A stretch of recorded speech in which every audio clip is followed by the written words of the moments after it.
Le 16 février 2020, lors de la 21e journée du championnat portugais de première division, le FC Porto était en déplacement sur le terrain de Vitória Guimarães, un autre club de la Ligue 1 portugaise. Et lors de ce match, notre compatriote Moussa Marega a subi des insultes racistes de la part des supporters. Moussa Marega a demandé à sortir, mais bien avant, il avait marqué un but pour montrer quand même son importance dans ce club-là et dans ce pays. Et ça n'est suivi un tonnerre médiatique, tout le monde est allé dans son sens, mais la plupart des intentions sont en faveur de Moussa Marega. Est-ce que ça va changer quelque chose? Est-ce qu'il y aura un avant et un après Moussa Marega? On le saura dans les moments, dans les semaines, les mois, les années à venir. Et en tout cas, nous avons décidé de venir donner la parole à Mamadi Traoré, qui a été footballeur professionnel, qui a joué pour l'équipe nationale du Mali, qui a joué également au Portugal, notamment à Naval, pour lui demander ce qu'il en pense de tout ça et quelles pourraient être les solutions. Aujourd'hui, Mamadi Traoré a pris sa retraite footballistique. Il est entraîneur au Noisy FC. Il entraîne des gamins pour devenir des hommes, des footballeurs de demain. Bonjour Mamadi, merci de nous accueillir ici à Noisy-le-Grand, là où aujourd'hui tu entraînes des enfants. Tu es un ex-footballeur professionnel. Tu as été international avec les Aigles du Mali et tu as notamment joué au Portugal à Naval. Et donc aujourd'hui, tu te consacres à la formation. Comment as-tu vécu la discrimination raciale dont a été victime ton compatriote Moussa Marega dans le championnat portugais à la 21e journée dans un match opposant son club, le FC Porto, à Vitória Guimarães? Bonjour Elijah, bonjour RP Media. Comment j'ai vécu l'événement qui s'est passé lors du match de Marega? Je dis que c'est triste encore, qu'on arrive encore, on est en 2020, qu'on arrive à avoir un niveau de un club comme Porto ou peu importe où, de voir encore des actes racistes comme ça. Et c'est vraiment triste en 2020 qu'on soit encore à ces problématiques qu'on rencontre les joueurs de couleur ou autres. Donc toi tu as été footballeur et donc tu as été très proche de ce genre de situation-là. Quels sont les moyens dont disposent les joueurs? Qu'est-ce que les joueurs professionnels de couleur noire devraient faire pour que finalement ces actes racistes dans les stades de foot et même de d'autres sports cessent? Je pense que les joueurs ils devraient faire, je parlerai d'abord premièrement de l'aspect du football. Le football c'est un sport, c'est un jeu. On enseigne des valeurs que ce soit dans les équipes amateurs ou professionnelles aux enfants, de telle sorte qu'il y ait du respect vis-à-vis de l'adversaire, il y ait du respect vis-à-vis des éducateurs, des entraîneurs. Et d'un coup, toutes ces choses-là disparaissent. Et ce que j'aurais voulu, c'est qu'il y ait une manifestation de toute l'équipe qui suit son mouvement, quoi. Parce que là, en gros, c'est comme s'il se retrouvait un peu isolé. Et pour moi, c'est vraiment un acte historique qu'il a fait de venir, de prendre cette décision et qu'il a été professionnel. Il a quand même donné la victoire à son équipe, faut pas l'oublier. Et voilà quoi. Je pense que c'est plus l'aspect du jeu.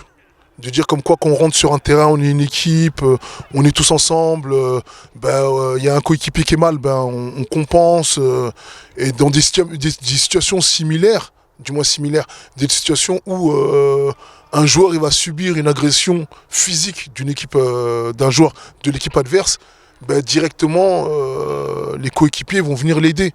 Que ce soit que ça parte en bagarre ou pas, ils vont venir pour faire comprendre qu'ils sont derrière lui.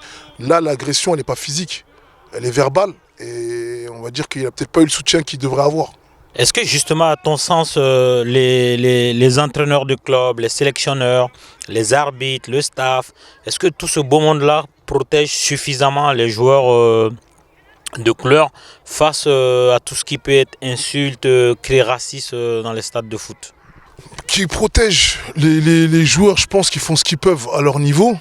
C'est pas un problème qui date d'aujourd'hui, mais avant de penser à ceux qui encadrent le football, je pense que les premiers acteurs, c'est les joueurs. Et si les joueurs ils arrivent à être solidaires lorsqu'il arrive une chose comme ça, je pense que ce sera un grand pas de fait avant de s'attaquer avec ceux qui sont autour du terrain, etc. Je pense que les joueurs, en tant que coéquipiers, qui s'entraînent matin, midi, soir ensemble, ils font tout ensemble. Et lorsqu'un coéquipier subit une chose comme ça, je pense que la première chose qu'on doit regarder, c'est les coéquipiers. Qu'une équipe soit unie à ce moment-là, qu'ils soient tous solidaires. Au-delà des coéquipiers directs du joueur, il y a quand même le monde du football qui devrait être touché, à commencer par les stars les stars noires du football, du basket, du show business. Est-ce que finalement, tout ce beau monde-là, si ce beau monde-là jouait son rôle d'influenceur, est-ce que tu penses que ça pourrait faire bouger les choses? On a vu un cas un peu similaire dans le football américain avec Kaepernick. On a vu il y a certaines choses qui ne validaient pas. Et on a vu qu'il y a eu un suivi par rapport à certains joueurs qui l'ont suivi dans son acte. Mais il y a eu des conséquences. Il n'a pas joué pendant un certain temps jusqu'au jour d'aujourd'hui. Mais je pense que c'est une chose c'est du racisme quand même. C'est pas rien quoi. C'est clair que si toute personne de couleur ou pas même pas de couleur, toute personne qui est contre le racisme avec l'influence qu'il a dans le domaine dans lequel il est, c'est clair que ça aurait pesé dans la balance et ça dénoncerait haut et fort, encore plus haut et fort que ce qui s'est passé lors de ce week-end avec Marega. C'est que ce soit une star de cinéma ou bien peu importe qui. Et je pense que ça marquerait vraiment le coup. Et Maïga, ce qu'il a fait, c'est historique. Parce que c'est des choses qu'on a rarement vues. Il y a eu des joueurs aussi qui ont fait ça, mais là, c'était vraiment historique car ça a été vraiment long, sa sortie du terrain, tous les événements qui se sont passés autour. Est-ce que toi-même, à titre personnel, que ce soit au Portugal ou en France, ici où tu as joué, ou même lors des matchs avec l'équipe nationale du Mali, est-ce que tu as déjà vécu directement des actes racistes? Des actes racistes, oui, vécu dans des pays étrangers, oui, mais c'était pas la même ampleur. Et je pense qu'il y a pas mal de joueurs qui doivent vivre le même genre de choses, mais malheureusement ils sont peut-être dans des petits championnats, des championnats où il n'y a pas tous ces médias pour pouvoir relayer l'information. Et généralement, on se retrouve face à livrer à soi-même, quoi. Et soit on fait les choses qu'on peut faire à notre niveau, tout simplement. Mais un coup comme Maïga, je pense que c'est un exemple pour la jeunesse après, pour les jeunes qui sont, que ce soit peu importe la couleur, les jeunes qui vont arriver après, ils savent que quand il y a une chose comme ça qui arrive, ils savent qu'il y a quelqu'un qui a déjà montré l'exemple, la voie à suivre. Et les coéquipiers, avec ce qui s'est passé, réfléchiront aussi lorsqu'un acte comme ça il arrive. Et voilà quoi, c'est un exemple. Est-ce que au Portugal ou en France ou en équipe nationale à l'époque, est-ce que entre vous, que ce soit des joueurs de couleur ou pas, est-ce que vous évoquez le phénomène du racisme entre vous, que ce soit dans les vestiaires ou lorsque vous vous rendez visite ou au resto, est-ce que ça vous arrive d'évoquer le racisme dans vos échanges? Je ne me rappelle pas particulièrement d'avoir évoqué ce sujet. Je pense plutôt que c'est des choses qui nous tombent dessus. On n'est peut-être pas préparé pour. On sait que quand un joueur il est indifférent avec un adversaire, on va venir le soutenir physiquement, il y a l'arbitre qui va venir séparer. Mais ces choses-là, je pense qu'on n'est pas prêt. Et c'est des choses qui arrivent on va dire plus ou moins à l'improviste et on n'a pas forcément la réaction prête avant. Et c'est peut-être aussi ça qui est difficile aussi. De venir, lorsqu'il s'est passé ce qui s'est passé là avec Marega, en tant que coéquipier, de se dire oh, c'est vraiment grave ce qui se passe, de ne pas lui dire c'est pas grave et on passe la couche et c'est pas grave. Et à mes souvenirs, non. Je ne me rappelle pas d'avoir discuté, mais pas se dire qu'est-ce que je vais faire si ça m'arrive. Qu'est-ce que je vais faire concrètement. Tu es dans l'encadrement aujourd'hui. Quel conseil tu aurais à donner aux jeunes qui s'apprêtent à signer ou même au niveau amateur, des actes racistes, il y en a les dimanches dans les stades, etc. Quel conseil toi tu as à donner à des jeunes qui vivent ça soudainement dans un match? Le conseil que j'ai à donner, premièrement, c'est que le foot reste un jeu et un sport. Et il y a des valeurs dans le foot, il y a le respect de l'adversaire, il y a le respect des coéquipiers avec qui on joue.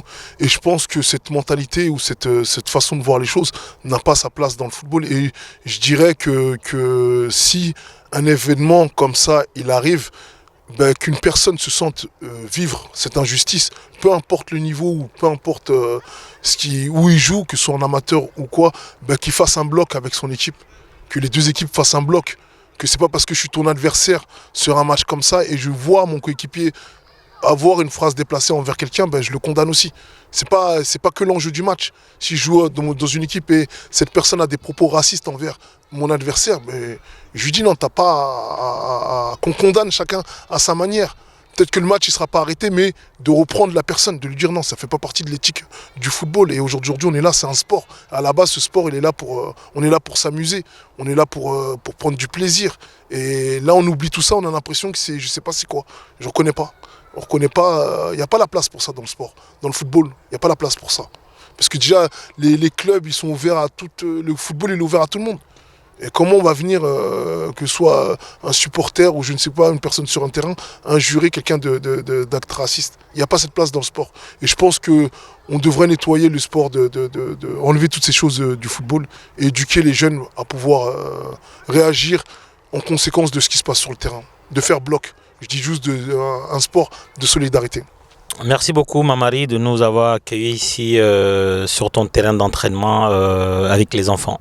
Merci beaucoup à RP Média et vous êtes toujours la bienvenue à Noisy-le-Grand.